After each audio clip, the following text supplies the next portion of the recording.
सोनाई गावातील यशवंतनगर येथील अविनाश हुरे वय वर्ष 35 या तरुणाने रात्री 9 वाजण्याच्या दरम्यान पिंपरी अवघड येथील रेल्वे उड्डाणपुलाखाली रेल्वे समोर उभा राहून आत्महत्या केली। अविनाश हुरे हा तरुण घोडेगाव येथील कापड दुकानात मजुरी करत होता। त्याचे 3 वर्षापूर्वी लग्न झालं होतं, परंतु बायको नांदत नसल्यामुळे तो भाऊ आणि आईसोबत सोनाई येथील यशवंतनगर येथे राहत होता।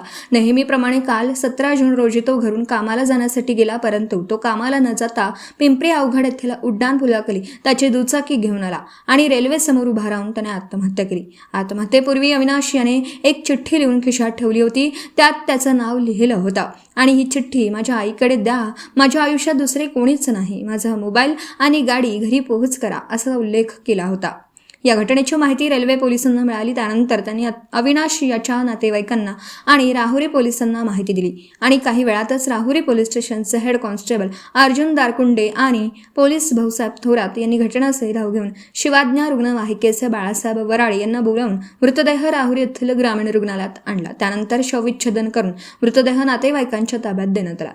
अविनाश हुरे यांच्या पश्चात आई आणि एक भाऊ असा परिवार असून त्याच्या मृत्यूनंतर सोनाई येथील यशवंतनगर येथे शोककळा पसरली आहे। दीपक साळवे सह योगेश पवार, न्यूज 14 राहुरी।